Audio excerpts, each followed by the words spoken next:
We live, you can vote her. Okay. Oh man. Hey, peace. Are y'all able to see me? All right. Welcome to another episode of We Charge Colonialism podcast and book club. I am Ikemba, member of the Public Relations Committee. Peace, everyone. This is Tyranny Cherie. I'm the steering committee chair for We Charge Colonialism. Peace, everyone. This is Frank Maubat. Great to have you back again this morning. Member of WCC, chair for the Revolutionary Repatriation back to Africa. All right, and we are your team. And as usual, I want to encourage everyone. First of all, I want to thank everyone for tuning in, as usual. But I want to encourage you to like and share. Make sure you like and share, and continue to put those comments in the chat. You know, it's very informative, and also it's informative for those who are viewing and for myself. So I'm learning a lot from you guys. So continue to engage in these discussions. So this is our podcast and book club. The second half, we're going to continue with How Europe Underdeveloped Africa by Walter Rodney. We're continuing with that reading on page 135. I'll get the page number to the PDF to you guys if you're going to be reading from the PDF. I'll make sure you have that for the second half. But as usual, we start off by looking at issues around the world concerning Africans in respect to these colonial conditions. So we're going to start off with Frank. You want to start us off with? Yeah, the news for this morning is relating to the COVID virus and the new virus that have been detected, as they say in Africa, the Omicron virus. But which of course this virus before it was detected in Africa or in South Africa, it was already been diagnosed, detected in Europe, in the United States, or places like Netherlands, or in all those places, and even it was named to the WHO that this particular virus was already being identified in the Netherlands. But the WHO did not do anything about it, and the IT said that they didn't hear it. However, believing that there's an agenda behind this whole COVID-19, to put fear into the African people and to sanction the African people in the way that they will put ban on various countries or nations in Africa that will put fear into people and to make people to take the vaccine. They came out with a plan, I would believe so, because this virus was already being diagnosed in this part of the world. They came out with a plan to say this virus, this new virus was discovered in South Africa. And in that now, Europe, America, and they start putting ban on African nations for African to not travel to Europe or to the United States. But this virus have been diagnosed here into America, into Europe, and people have been traveling, Europe coming by and all of those places. Then why not only in Africa that they discover it, and then they will put ban on African nations. But the reality here again is, we African, I think we need to look deeper into this. It's not just about putting ban on African nation. If we don't learn from this coronavirus, then I don't think we're going to learn anymore. Here is Cuba. Everything that is going on, Cuba had their own vaccine. They vaccinated their own people, and Cuba is free. Nothing is happening there. Then why Cuba wanted to bring vaccine to Africa, and the United States and Europe said that they put sanction on Cuba for Cuba not to take their vaccine to Africa. Only European vaccine and American vaccine should go to Africa. Is that not colonialism? Is that not a form of colonialism, stopping people from getting what they want to get? So these are some of the things that are going on and things that is not right. And I think African leaders need to step up, because at the end of the day, they don't need to listen to EU. They don't need to listen to NATO, because at the end of the day, they're going to be put down on the bus, and they're going to neglect us, and they're going to leave us hanging, and they're going to leave us to die.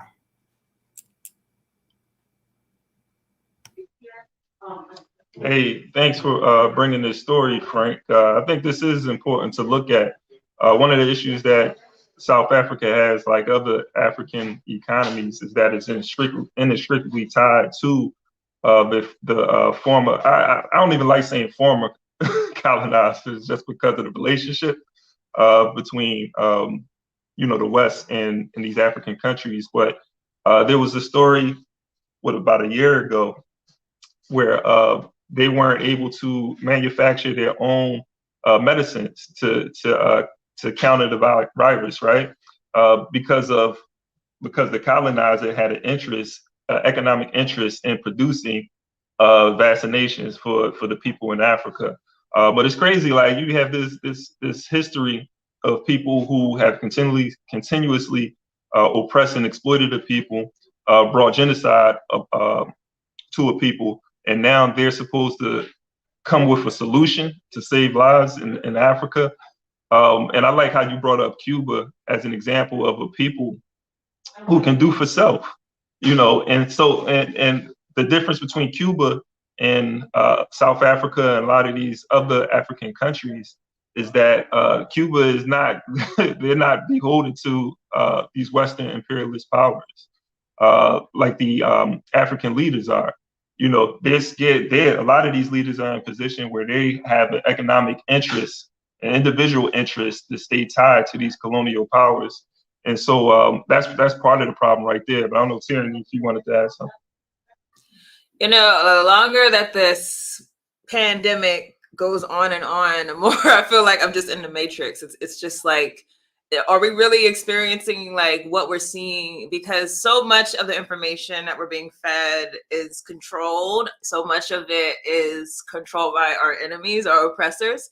And that's a relevant factor that we can't ignore, particularly, like you said, the vaccine issue, like with Cuba. Cuba has a vaccine. I don't even think it's an mRNA vaccine. It has a higher resistance rate. It's been proven a higher resistance rate than both Moderna and Pfizer. And yet the WHO, controlled by obviously the Western powers, has blocked them from being able to distribute that vaccine. So they're only okay with you having certain types of vaccines. That is in itself should be a red flag.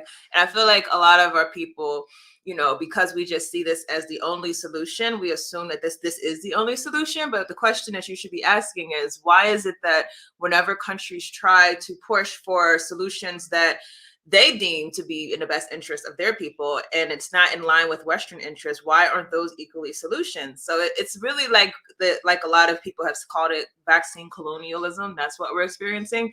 We're experiencing, I think, this kind of like scare tactics, with these new variants. It's like constantly inside of your news feed to try to push you towards their solutions, and not understanding that there are other people who are trying to also push autonomously for their own solutions. So I think we just can't ignore the nature of the system that we're dealing with. I'm not anti-vax personally. I know some of our people are, for good reason. I personally am not, but the way that these things have been rolling out, the way of control of the media, even something simple like, if this video, assuming it doesn't, get any red flags and it stays up, there's going to possibly be some type of disclaimer on every single video that deals with a controversial topic. Everything in YouTube now has a disclaimer.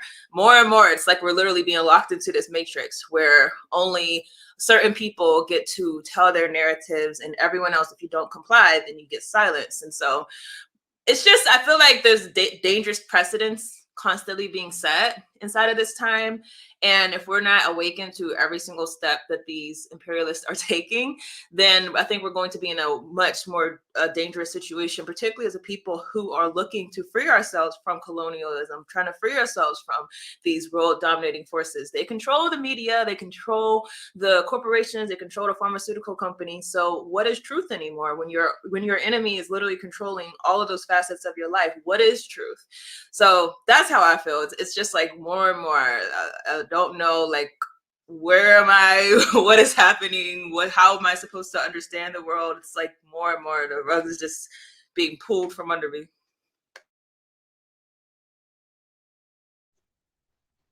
Yeah, and speaking on this topic, right? I wrote a poem called COVID-92, right? And my chairman, Omali Yeshiteli, he talks about this being a colonial virus.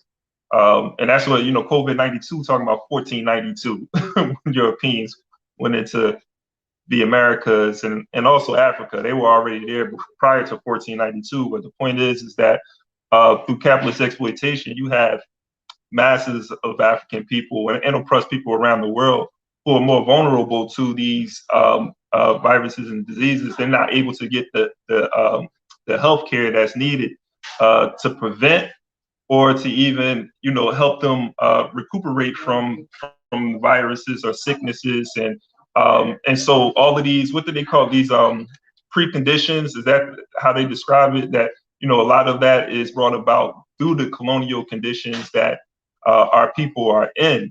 And so us being vulnerable, now the same people who have created these conditions are coming saying, hey, the conditions we created is the reason why so many of you are sick. But hey, we have a solution here, buy this from us. This is going to help. But it doesn't solve the problem, at the end of the day. But that's another thing I wanted to add, and this is why colonialism. Go ahead. No, go ahead. I'm sorry. Okay, no, I was gonna say, like, that's the point that I think we also have to keep in mind. Like, the American healthcare system is not built for prevention; it literally is built for treatment. I think over and over again, you see like the medications, the solutions they give us is it really to make us whole. It's to make us, tolerable to continue working as slaves inside of the system, but not to heal us. And so that's another question that we have to have: is that, are these blanket solutions, like you said, Ikemba, these are colonial conditions, when you're talking about, so there's this study that came out, saying something like people are seeing a lot of heart conditions coming up, from certain people getting vaccinated or something like that. There was a study that was done, and it was a news story this week. And that stuff really matters whenever you are inside of colonial conditions, because already our people already have bad health conditions, bad heart conditions, bad conditions that make us more vulnerable to every single thing that's done with this system. So it's another good point. We have to really have an intentional mindset that what they have proven to us they're willing to offer is not what we need. So we have to get amongst ourselves, leave our white liberal masters, leave them where they are, and get amongst ourselves as a people and have honest and thorough evaluation of what we need and what we don't need.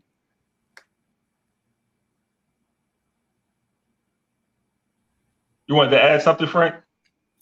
Yeah, let me just add something to it quick because we're running out of time. They stop it here. But what I want to add to it is that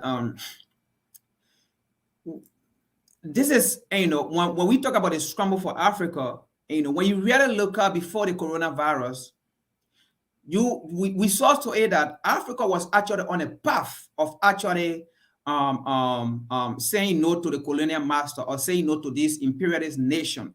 And we saw to it that African leaders were vigilant and vigorous in coming together, mobilizing, about Africa, and even leaving a colonial master, getting along, even with Cuba, people, they were getting along with Cuba and with other nations that are not even allied to their colonial master, and they were working together. And the colonial or the imperialist saw to it that, they were losing ground. So these are all part of the metric, to divert Africa from its attention. Now you can imagine, since the whole coronavirus, all those coming together of Africa, discussing about Africa, even the East Africa in the West, the South, all of them coming together, discussing about one currency and everything, all of them died down. And within our same time, you saw the European Macron going to Europe, going to other European nations, talking about they mobilizing. That's the only way they can beat China, from overpowering Africa. Since that didn't work, and England, even had they have to leave, or how they call it, I think the EU and all of those things. That in itself, we should know that this coronavirus, have turned away the attention of African people, because what happened here is, we should also know that these imperialists, they are still the one funding these colonial nations, or let's say these nations that were colonized. So when this was happening, like they were all moving around, leaving towards leaving their colonial master, they have to come up with a plan in order for them to go back to seek help. And that is what's happening now. So these nations are going back to their colonial master now, seeking help again, especially when it comes to the ban on African nations and things. So that is what's happening right now.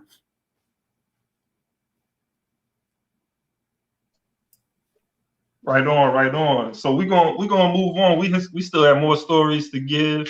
You know, these topics be so you know, good as far as like the discussion wise, man. Sometimes, you know, we get into it, but we're gonna go to the next story. Tyranny, you gonna tell us what's happening in Niger, right? Yeah, Niger. I'll try to go quick so Ikemba has a lot of time. But yeah, so in Niger, I'm sure many of you have heard there were recent attacks on civilian populations who were protesting the French presence inside of Niger. So just going to briefly, discuss. So there was a French military convoy. Actually, I can share my article so that you all can see and follow along. But yeah, so there was a convoy. And by the way, tell me, my co-panelists, if my article shows, because sometimes I'll be thinking it's on and it's not showing. Is it showing right now? Yes. Okay, good. So yeah, so there was protests inside of Niger. A French military convoy was heading to Mali, and it ran into trouble in the town in Niger after it was being delayed for more than a week by protests in Burkina Faso. So you can kind of get this image in your head. They're trying to get from one country to another. Protest in Burkina Faso has significantly delayed the French people from moving through Niger. So they're already pissed off, basically, because as we know, Africa's not really down with France as they used to be. And with the Nigerian government reporting 2 deaths, so basically there was some type of violence that happened, and the French started shooting in civilian populations. The supply convoy arrived in Africa and Ivory Coast last week. It had crossed Burkina Faso on Friday and entered into Niger on its way to Mali. The clashes broke out, and it says the convoy of French Barking forces, escorted by the National Gendarmerie, was blocked by very violent protesters, so they say. And basically, it resulted in the deaths of 2 people and 18 people were wounded.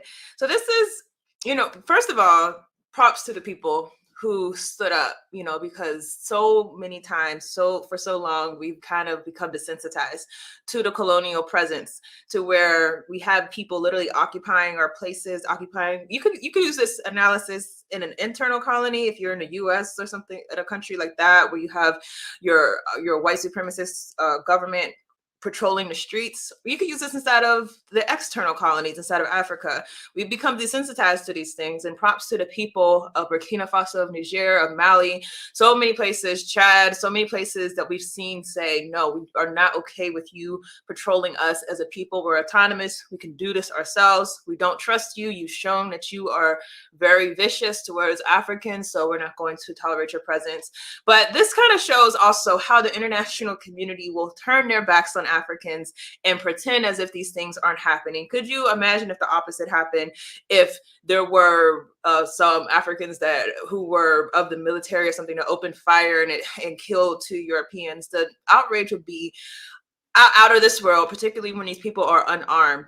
So this is why we have to take this very serious, that we have to get these imperialist presence out of our countries, out of our communities, and that we have to hold the international institutions accountable when they are silent. Why are you only silent whenever it's France killing Africans? It's not the first time French military has killed unarmed people. We talked about a previous instance where they were found to have killed many people inside of a village. Silence from the international community. Why are you silent whenever it's people who look like Europeans or who are Europeans? But whenever it's Africans who are doing certain things or said to have done certain things, all of a sudden there's a terrorist threat. So who's the terrorist? That's the question that I would just end this by asking. Who's the terrorist? Is the terrorist the one who stays inside of their country and tries to fight for liberation, or is the terrorist the one that goes outside of their country, patrols the streets of civilian populations who are unarmed, opens fire, and kills numerous people? Who's a terrorist?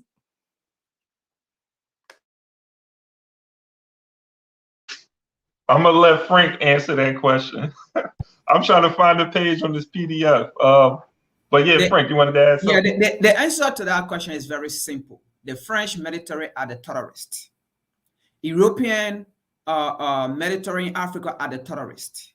Foreign Mediterranean Africa proliferating there are the terrorists, because they are not fighting the terrorists. They are not killing the terrorists, the ISIS, the Al Qaeda, but rather they are killing innocent African who stand up to that and say no, because you are not fighting the terrorists, you are not fighting the terrorists, but rather the terrorists are coming in, burning our villages, our town, and you're not fighting them, and you in Africa here with the mutual agreement, so to speak, that you are there to also fight to protect African people. But how can you be there to protect African people, but you protect the terrorists and arm the terrorists and then go and kill innocent African when they ask you that you cannot come here because you're not protecting us and the terrorist people are overtaking, our area. But let me just say this.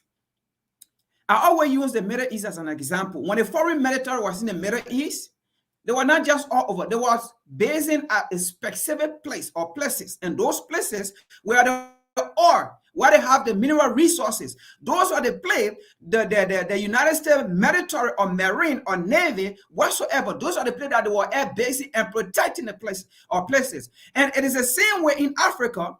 These European military or American military, they are not just in Africa passing all around. They are seated to specific places, and those places are the mineral resource area. For example, the area the French military were going in Niger were where they had the uranium.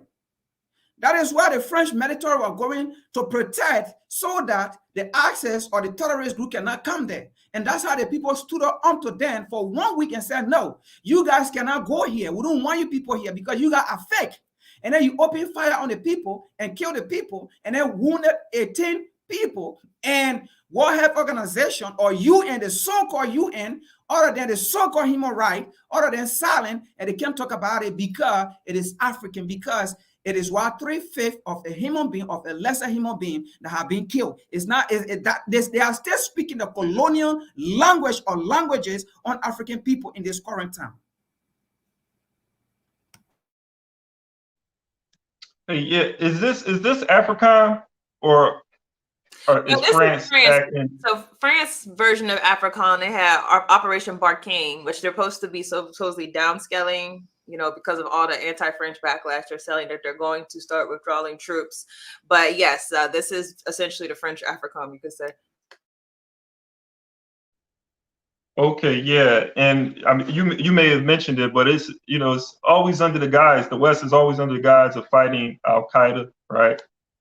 How many years has it been like fighting Al Qaeda and terrorist organizations, right?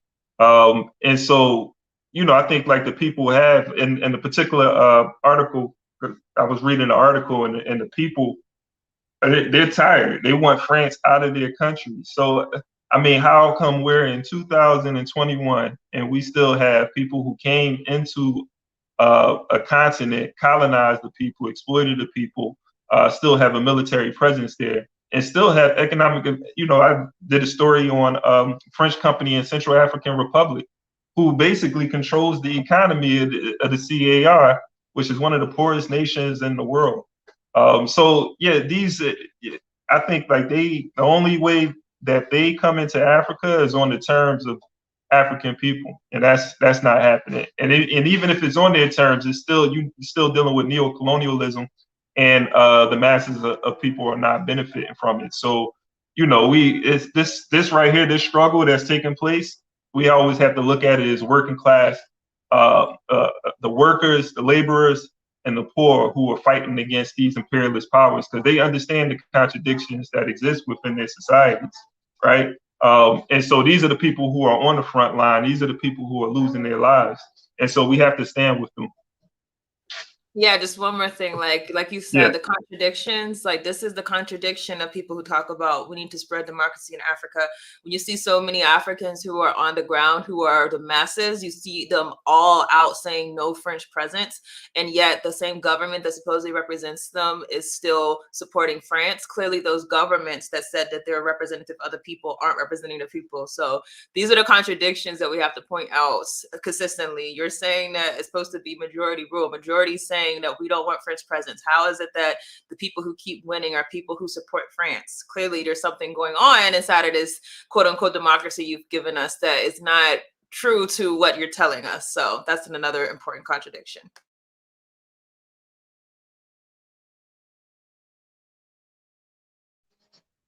All right, right on, right on. So yeah, continue to invite and share too. We're about to get into our book reading, but I got this story that I've been doing some research on. I'm gonna have to do a part 2 to this, but I'm looking at what's taking place in the Democratic Republic of Congo. I came across an article called "Hunt for Blood Diamond: Batteries impedes Green Energy Push." So I'm like, okay, blood diamonds, what are they talking about? Of course, like cobalt, right? And this cobalt is needed the cobalt is used for electric cars, for the electric batteries that are put into cars. And now with this push to go more green, this is becoming more coveted by, the more industrial nations. So in doing the research for this, and reading the article, it took me somewhere else. Not gonna lie. I was looking at this company, Greco Mines, which is a state-controlled company, and I'm gonna get to that in a second. But so what's happening is they're doing some reconstruction with the mining. There's a guy named Albert Yuma Mulimbi. So remember that name, Mulimbi. He's a power broker in the DRC and chairman of a government agency that works with the international mining. That government agency is Greco Mining. Now, Greco Mines. Greco Mines is a company that's about 115 years old. So it goes back to the colonial era. But before it was called Greco Mines, it was called Union Mineral du Haut, UMHK. We're just going to say UMHK, right? This was a company. I looked into the company, and they were founded by the Tanganyika Concessions, which is a British mining and railroad company, and the translation. I'm translating the Dutch. It's the German Company of Belgium, which was a large Belgian bank. So these was the colonial companies, corporations that were inside of Africa who founded this company that's today Greco Mines. When Mobutu took control in the Congo, he nationalized it, right? You say, okay, he nationalized it, is going to help the people. We already know Mobutu, he was what's the word I'm looking for? But he was a dictator, he was a kleptomaniac, right? But this was the person who exploited the people of the Congo and was part of what happened to Patrice Lumumba, his assassination, right? But this was a dictator who was in power for decades, exploiting the Congolese people. So this company today is state controlled, and I'm gonna wrap it up here. But I wanted to look at its affiliates, some of the companies that are working with Greco Mines. So they forge partnerships and joint ventures with companies such as the Anglo-Swiss. We got Anglo-Swiss, Glencore International, American, and then Freeport McMoran, which is an American-based company in Arizona. And if you look at this company, they got revenues up in the billions of dollars, which is also, so they're doing business in the Congo as well as the Eurasian Natural Resources Corporation, Eurasia, which is based in London. So I bring all of this up just to show like the international character. The story, the article really doesn't get into that, but like I said, I was like, hold on, I want to see what this company is about. But this international character where you have the West, European-based companies and American-based companies who are working in the Congo with this state-controlled African, controlled company to exploit the resources of the Congolese people. And we know that child labor conditions, you have conditions of child labor in the Congo, as well as just like inhumane work conditions. So I just wanted to bring that up and see if y'all wanted to add anything to it before we transition.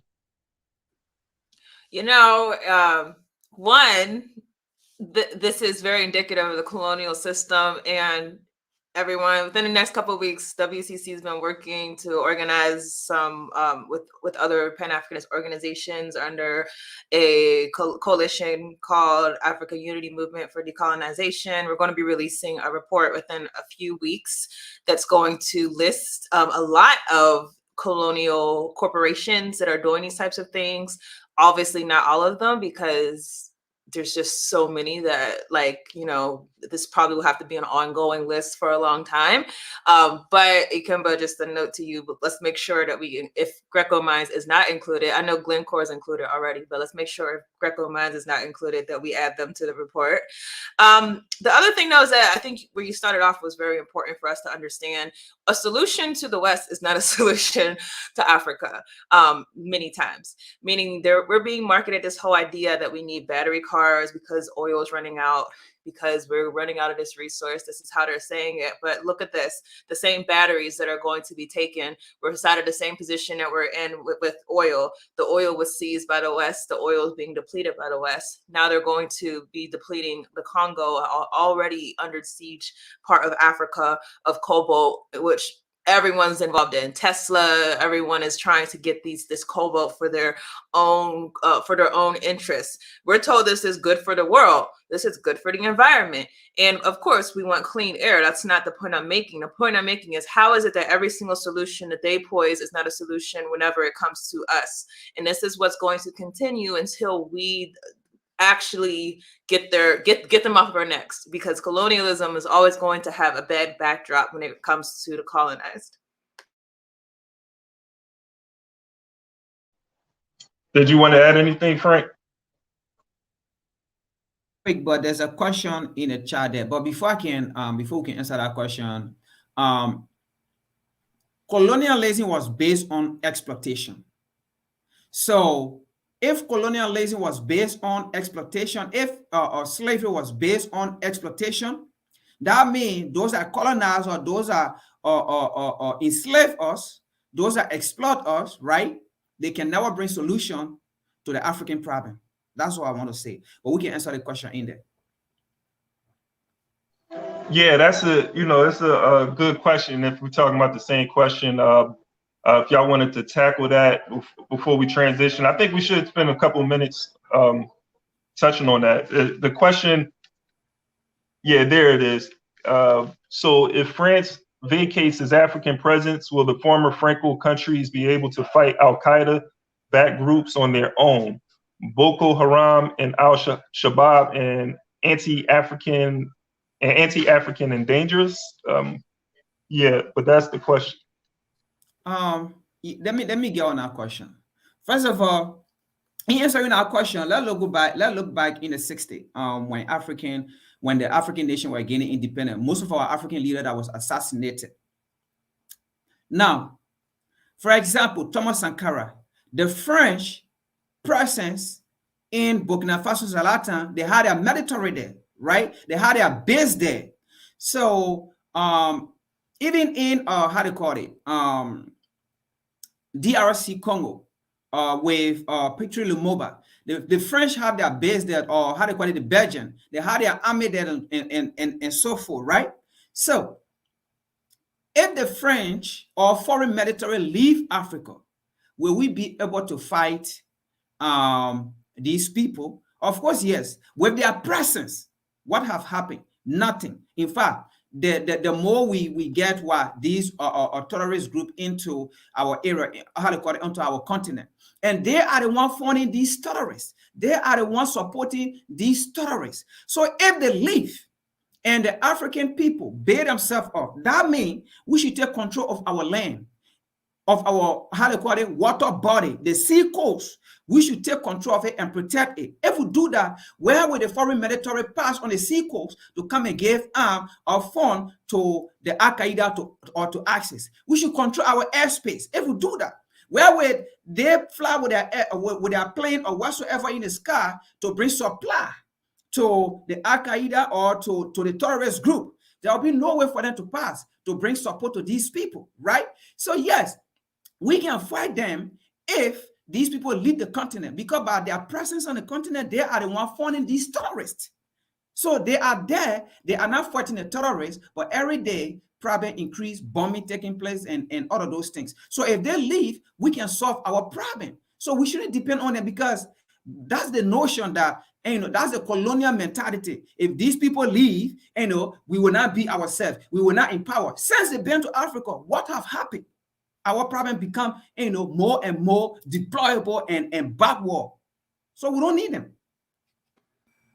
And I agree with Frank. I also want to add a different type of perspective.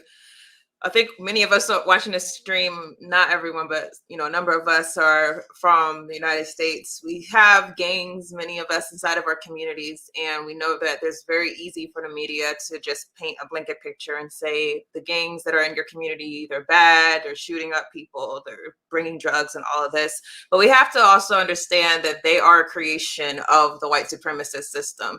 And it's the same thing with terrorism. If you understand the history behind a lot of these groups at one time were Western funded. They were Western proxy groups. And whenever they got out of hand, then they became terrorists. Another thing that I also want to emphasize is that there have been a lot of people who have studied in depth not insurgency, but increased terror attacks happening inside of places, whether it's Africa or the Middle East, what the correlation is to that. The correlation is the more the West is present inside of a territory, the more that they're droning people. So we have to understand, when people go to these groups, they're not necessarily just evil people like the media wants us to think. A lot of them are people who had nothing, who basically faced their families being murdered by a drone attack, who have witnessed for themselves the effects of Western imperialism, and they might grow a hate towards the West. They don't channel it the way that they should be channeling it, but they're reacting based on how they're being influenced by those around them. So because of that, the more that the presence of Western troops, the more killings that are happening, the more drone attacks, the more shootings of people, that actually increases terror groups, that makes them that increases insurgency. So it's not a solution. They make us think it's a solution, but the truth is, if they were not present, then the problem would be more manageable. Now we have a problem much bigger than it should be, but we have to find a way to organize and figure it out ourselves. Otherwise, it's only going to get worse, and we're going to be seeing a lot of countries inside of Africa facing complete regime change by people who do not have the collective interest of Africa in mind. So I agree with Frank. No, they won't make it better. Hey, appreciate that. And with that being said, that was some great information from both of you. We're going to transition to the book, and so I found the page on the PDF. It's 211. So if you click on the link and you use the PDF, the link that's placed in the chat, you can follow us on page 211. If you're using the book, we're on page 135. Page 135. Continue to like and share. We want to appreciate everybody who's commenting, staying engaged, and viewing this podcast and book club. So I'm gonna go right into it. We're gonna read and we're gonna discuss. So I'm starting at the subheading where it says the coming of imperialism and colonialism. In the centuries before colonial rule, Europe increased its economic capacity by leaps and bounds, while Africa appeared to have been almost static. Africa in the late 19th century could still be described as part communal and part feudal, although Western Europe had moved completely from feudalism to capitalism. To elucidate the main thesis of this study, it is necessary to follow not only the development of Europe and the underdevelopment of Africa, but also to understand how those two combine in a single system, that of capitalist imperialism. the European economy was producing far more goods by making use of their own resources and labor, as well as the resources and labor of the rest of the world. There were many qualitative changes in the European economy, which accompanied and made possible the increase in the quantity of goods. For example, machines and factories rather than land provided the main source of wealth, and labor had long since ceased to be organized on a restricted family basis. The peasantry had been brutally destroyed, and the labor of men, women, and children was ruthlessly exploited. Those were the great social evils of the capitalist system, which must not be forgotten. But on the issue of comparative economics, the relevant fact is that what was a slight difference when the Portuguese sailed to West Africa in 1444 was a huge gap by the time that European robber statesmen sat down in Berlin 440 years later to decide who should steal which parts of Africa. It was that gap which provided both the necessity and the opportunity for Europe to move into the imperialist epoch and to colonize and further underdeveloped Africa. The growing technological and economic gap between Western Europe and Africa was part of the trend within capitalism to concentrate or polarize wealth and poverty at two opposite extremes. Inside Western Europe itself, some nations grew rich at the expense of others. Britain, France, and Germany were the most prosperous nations. Poverty prevailed in Ireland, Portugal, Spain, and southern Italy. Inside the British, French, and German economies, the polarization of wealth was between the capitalists on one hand and the workers and a few peasants on the other. The big capitalists got bigger and the little ones were eliminated. In many important fields, such as iron and steel manufacture, textiles, and particularly banking, it was noticeable that 2 or 3 firms monopolized most of the business. The banks were also in a commanding position within the economy as a whole, providing capital to the big monopoly industrial firms. European monopoly firms operated by constantly fighting to gain control over raw materials, markets, and means of communication. They also fought to be the first to invest in new profitable undertakings related to their line of business, whether it be inside or outside their countries. Indeed, after the scope for expansion became limited inside their national economies, their main attention was turned to those countries whose economies were less developed and who would therefore offer little or no opposition to the penetration of foreign capitalism. That penetration of foreign capitalism on a worldwide scale from the late 19th century onwards is what we call imperialism. Imperialism meant capitalist expansion. It meant that European and North American and Japanese capitalists were forced by the internal logic of their competitive system to seek abroad in less developed countries opportunities to control raw material supplies, to find markets, and to find profitable fields of investment. The centuries of trade with Africa contributed greatly to that state of affairs, where European capitalists were faced with the necessity to expand in a big way outside their national economies. I'm gonna stop there. I tried to get I wanted to read a few paragraphs so we can make up for some time. But yeah, but again, Walter Rodney going in detail, talking about this relationship between Europeans and Africans and how it developed. And so, I always appreciate the going to giving the foundation of this relationship that we have and how it all developed. Again, like here, I think, Walter Rodney's talking about this early relationship between the Portuguese and Africa that's going to evolve. I don't want to use the word evolve. I'm going to say devolve, right? From equal footing. He really doesn't go into it, but, this trade is happening. And it's not just human trafficking that's taking place, but there's trade and gold, rice, and other products are being traded, iron and so forth. I'm gonna say metals that are being traded between them on equal footing. But this relationship begins to change, though. And so, but I think it opens up. What Walter Rodney is getting at is that this unequal relationship the unequal relationship that's going to develop is a result of Europeans benefiting from the most of this human trafficking that's taking place, or this trade in general that's taking place. and it kind of is weakening African societies to the point that now, when we come to 440 years later, when we have he's referring to the Berlin Conference, now they're at the point where they became strong enough where they can say, hey, now we can go into all of Africa and really divide this land up the way that we see fit and exploit the way that we see fit. But it all has its origin in that initial relationship. But even when we look at this, this history, we understand that there were one of the things that we have to understand, that there were African people who were in positions of power who was working with these colonizers or future colonizers, right? And so I think it kind of, it gives us an opportunity to learn from the mistakes of those leaders, and understand too, like, this is the working class were the ones in this society, the ones who were enslaved and the ones who were exploited in this relationship between the leadership of Africa and the leadership of Europe. And so we see the same thing today. We have people who are selling out the African working class.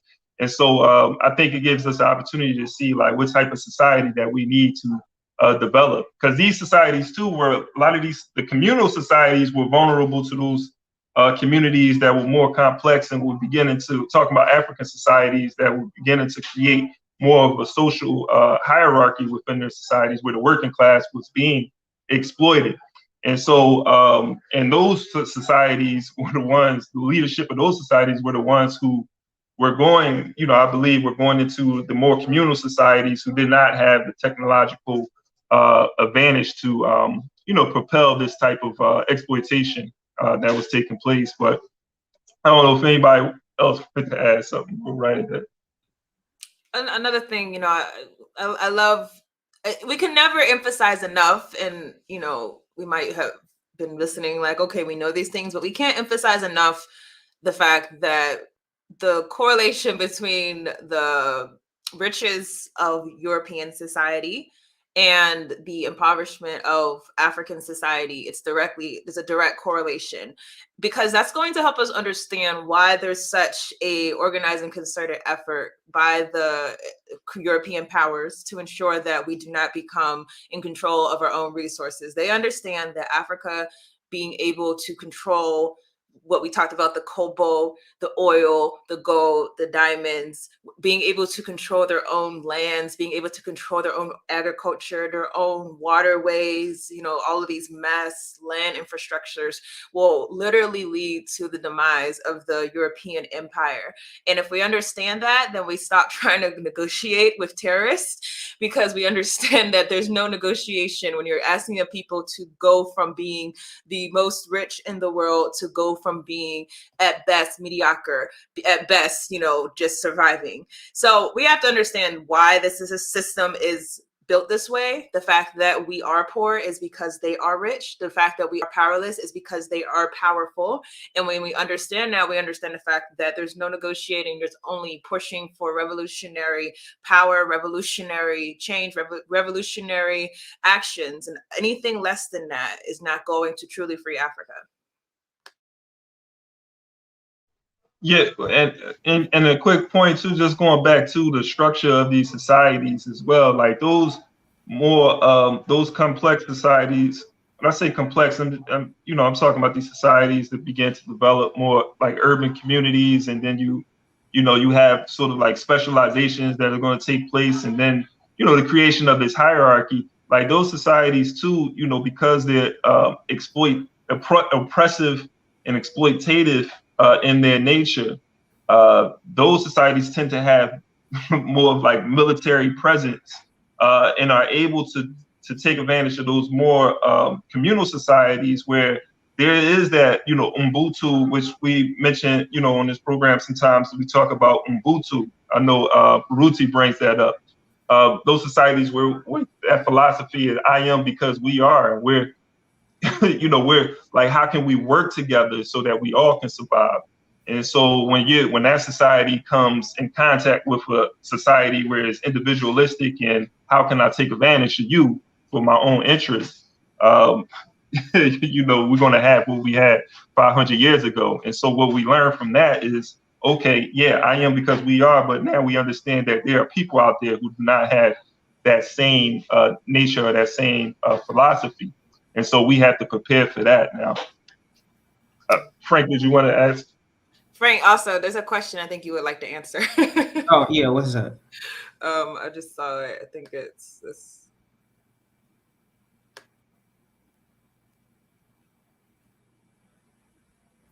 I can read it. Are they creating another plan to depopulate Africa? You have seen Prince Charles saying that our population growth is harmful to human life, and China government's willing to offer 1 billion in vaccines. Of course. I mean, what we're seeing here is just the continuation or the maintenance of the colonial, presence that was left in Africa, and is that the maintenance of their great grandchildren, holding on to it. So Africa is not free to. I mean, in reality, we may think that it's free, but if Africa was free indeed, what we sitting here discussing, we wouldn't have been here. We have been saying something different. So Africa is still colonized. Africa is still in their hands, right? And doing what they are doing in their best interest.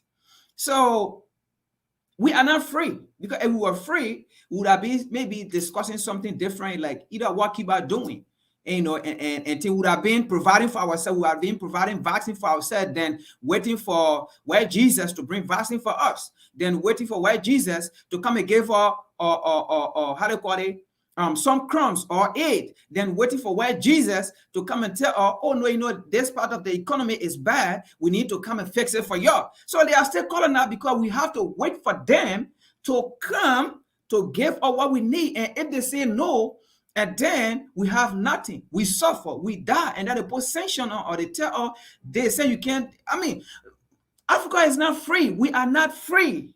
You see, so I don't even want to say they are trying to depopulate or this. I mean, that is all part of the agenda. Because let me tell you something. The more the population, the more, how to call it, you will find resistance. I don't want to say violent, because we are not violent. We are resisting. You see, we are resisting the colonial maintenance of the colonial children. You see, so we are not violent. We are resisting. And the continuation of the colonial mentality, of the colonial violence. They are the one violence. You see it? So yeah, I think that's the answer I can come with to that question. Africa is not free. We are still being colonized. We are still being controlled. And when you are being controlled, then you are a colony, because you have nothing to say. People tell you how you should live your life. If I control you, I colonize you. You have no freedom. I think Frank, okay, you got it. But I'll just add, that I agree, we're not free. And I wouldn't draw a correlation between China giving vaccines to Prince Charles saying we need to depopulate Africa. Prince Charles is literally one of the people who are pushing things like family planning, pushing things like basically trying to push African women, who many of whom like having more kids than Europeans, to stop. And so that, I think, is very different, because they understand a threat to Africa is coming. I don't, necessarily think there's anything insidious about the vaccine from China, but I haven't looked into it a lot. So I would just add that part. Look, yeah, I'm going to. Let me ask you this. The white man will not come and free or any vaccine from the white man land or whatsoever, any help, right? There is something behind it. Either it is destructive, or either it's going to make you less powerful, or either it's going to make you puppet, or either it's going to make you bourgeoisie and so forth. The thing here is for them to maintain, right? To maintain their power over African people, their power over Africa, to continue to colonize us, to continue to exploit us. So they are not coming in any way to help us in our own interest. So why he bring vaccine to us? I mean, if indeed they really want to help us, right? Why they can listen to African people, where African people want to go and get help. If indeed the prince men want to help save Africa, then why African people decided to take vaccine from Cuba and they said, no, you can only accept our vaccine like coming from us. So is there something in their vaccine that they bring it to us, they're not telling us? So they're not helping us. If they're helping us, let them leave off to have our own will to go to where we want to seek help. Period. Hey, I'm gonna leave it on this last paragraph just to see if y'all had some feedback on the last paragraph I read. And just the point I want to raise too is just the system of capitalism being parasitic. So somebody bringing up like depopulation, right? Like the system itself, it doesn't need to come up with a program, to be honest, because the system itself is killing. It serves it works people to death. It kills people. Like it's depopulating by starving people all over the country where they're not able to feed themselves as a result of the system like that. Like that's the system. The system of capitalism is a depopulation, program, especially among our peoples. But there has to be like this surplus labor, which we provide. And then everybody else, our population, our people become expendable in this system. And so, I just wanted to raise that. So in order for that to be prevented, there has to be a revolution in the system. But this paragraph right here, your thoughts, so that penetration of foreign capitalism on a worldwide scale from the late 19th century onward is what we call imperialism. Imperialism meant capitalist expansion. It meant that European and North American and Japanese capitalists were forced by the internal logic of their competitive system to seek abroad in less developed countries opportunities to control raw material supplies, to find markets, and to find profitable fields of investment. Did y'all want to say anything about that? I think it's all true and important to understand the linkage between capitalism and imperialism. Imperialism is the overarching system. It's an overarching system, but in it there are different layers. Obviously the layer of colonialism and neo-colonialism, and capitalism is a very necessary part inside of every single system of imperialism. So I think what he's trying to get people to understand is why capitalists inside of Europe had to leave their own domains and seek other countries. Globalization is marketed as being something for the globe, but look at the conditions of Africans under a globalized world as opposed to when we were left to ourselves, or not left to ourselves, but left without all this emphasis on pushing for international trade. So we have to understand that this was a necessary facet for the capitalists. They had to go outside of their territory and are continually looking for new markets to dominate and exploit.